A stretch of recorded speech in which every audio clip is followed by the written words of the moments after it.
morning. So ayun nga guys, ang gagawin natin for today is how to make a dalgona coffee with Oreo. So ayun nga guys, so makakasama nga po pala natin sa video ito ay walang iba kundi si Ate Renren Senyado. Ganun naman siya. So ayun nga guys, tuturuan nga tayo kung paano gumawa ng dalgona coffee with Oreo. So guys, wait lang. Bago nga pala tayo magsimula is happy 242 subscribers! So guys, ang mga ingredients nga pala natin ay Nescafe Classic, Milo, at saka Oreo, and sugar, and ito ang milk. So, ayun nga guys, ang kailangang kagamitan naman is whisk and tubig na mainit. So, at tubig na mainit. Let's start! So, yun guys, ang una nating ihahaluin is Milo. Yan.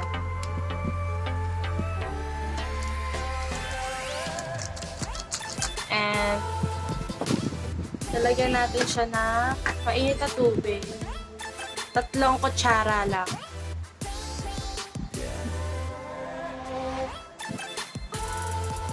Ay! Sorry. Yan.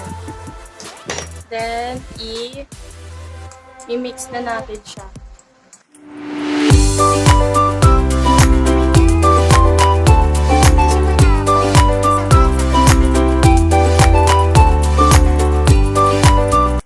So, yun guys, bumili ulit kami ng isang Milo kasi sobrang labnaw niya. Kailangan niya ng sobrang lapot para magkaroon ng design na ating dalgona coffee. Yes. Let's start.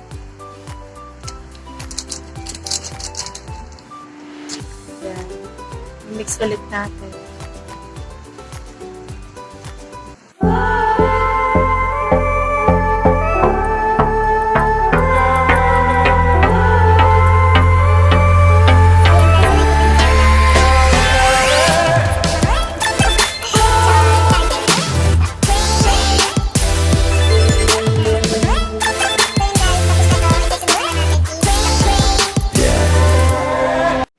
So yun guys, ito na ilalagay natin ang 3 Nescafe stick. Nabibili lang to sa tindahan, murang-mura lang. Nasa 3 pesos lang, ganun. Start na.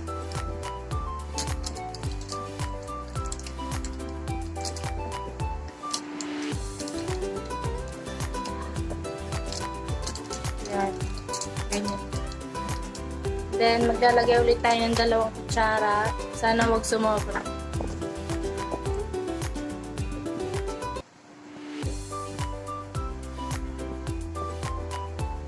Tatlo na pala, para I love you. Kaya matitiad. Okay.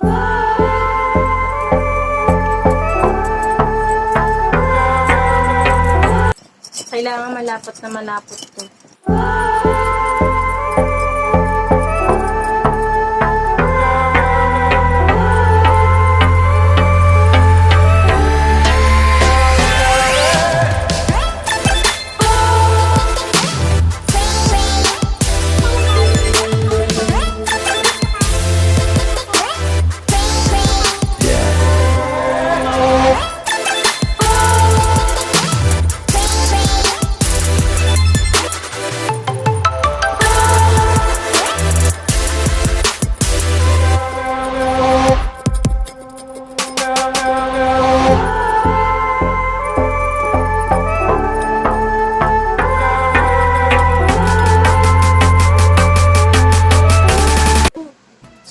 Nagtagtag ulit kami ng kape, mga 2 stick lang, ganyan.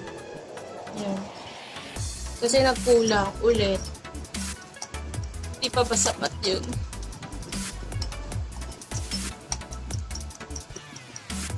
Wait lang, dagdagan ulit natin na tubig kasi sobrang creamy niya. Char.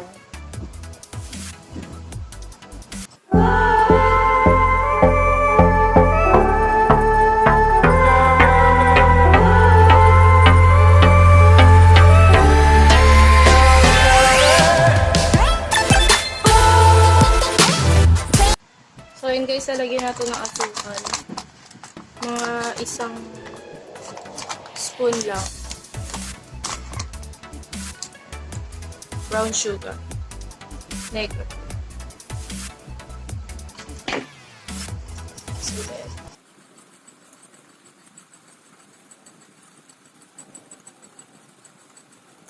So, sobrang nakakapagod siya haluin kasi kailangan talaga i-mix siya para mag-observe yung lapot niya.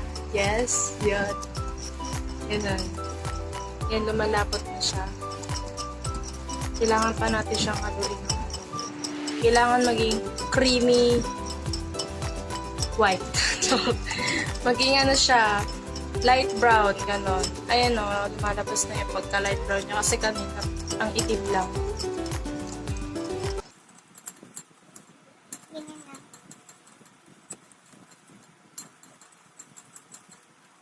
Sobrang basic lang nito. Pwede nyo itong gawin sa inyong bahay kung naboboard kayo.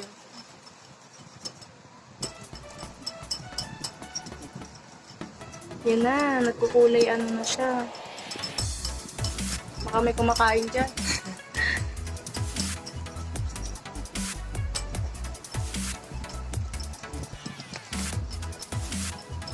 So yun guys. Tapos na to. Ang dalawang to. Ang gagawin naman natin is magtutunaw tayo ng gatas dito.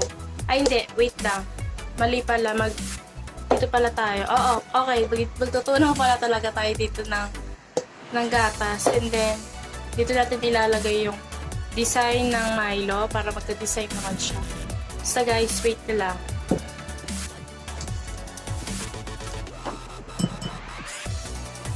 So guys, kung wala kayong pang ng design, basta yun na yun. Basta, kung wala kayong ganon, pwede namang maglagay sa plastic na lang. Ilalagay natin siya dito.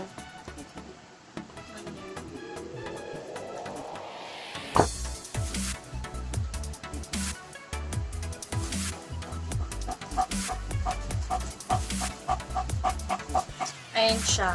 Ganyan.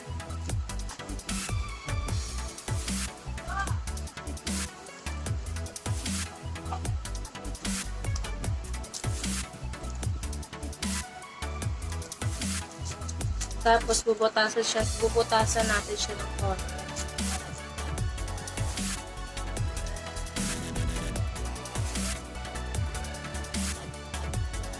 Ayan.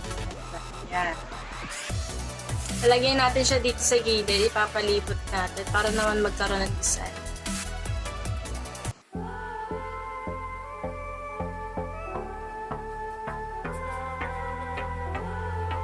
Sensya na, hindi ako marunong mag-design.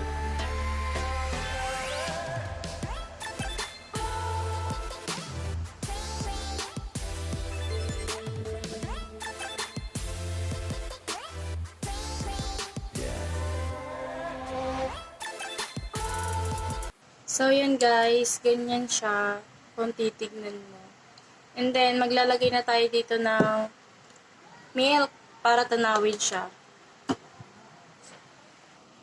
So, yun guys. Ayan na, ilalagay natin siya dyan. Kahit na mga 3 kutsara lang or more than 3. Ganyan. Lagay kayo ng 3 kutsarang gatas. Ayan. Tapos haluin nyo na lang. Kung gusto nyo nalagyan ng yelo, lagyan nyo para malamig na sarap. Then, wala kasing ice. So, yan. So, yun guys, kumuha kami ng yelo sa tindahan namin. Yan. Then, yun na nga, ilalagay na natin ang ating ice muna pala. Ang ating yelo dyan para malamig.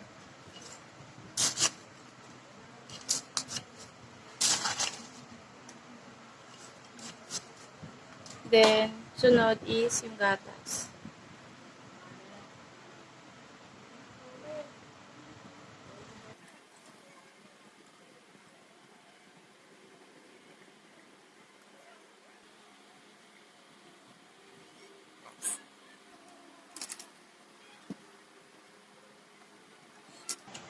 So, yun guys, isusunod na natin yung ating pinalapot na kape.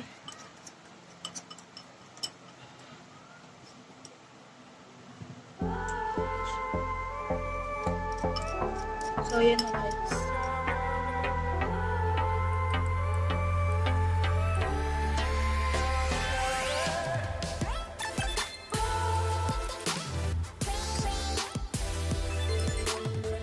Ganyan po siya.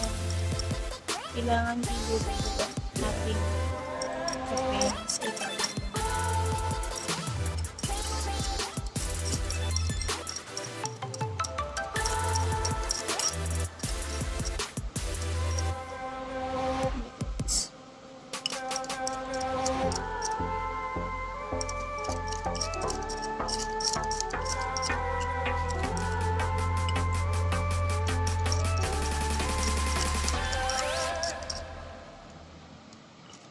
So, yun guys, meron pa tayong last, hindi pala siya. Yan, Oreo, ilalagay natin siya sa ibabaw. Wait lang, dudurugin lang natin siya para yung puso mo, durug na durug. So, yun guys, durug na siya. Ilalagay natin siya sa ibabaw.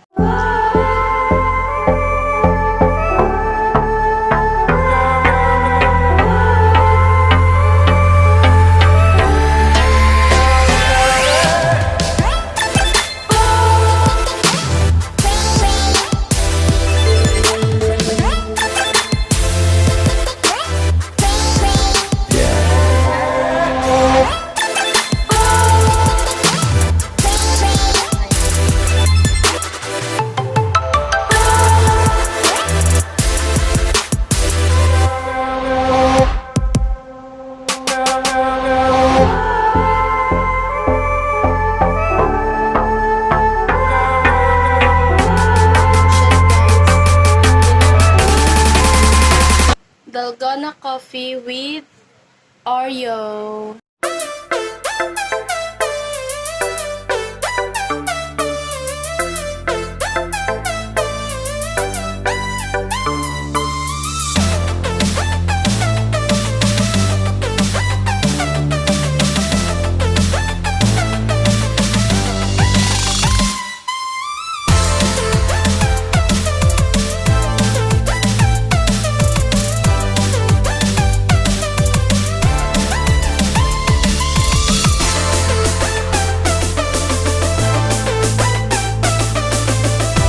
So ayun nga, dito na nagtatapos ang video natin. And shoutout nga pala kay Maki Villamor. Yan yung bebot ko, Sarap.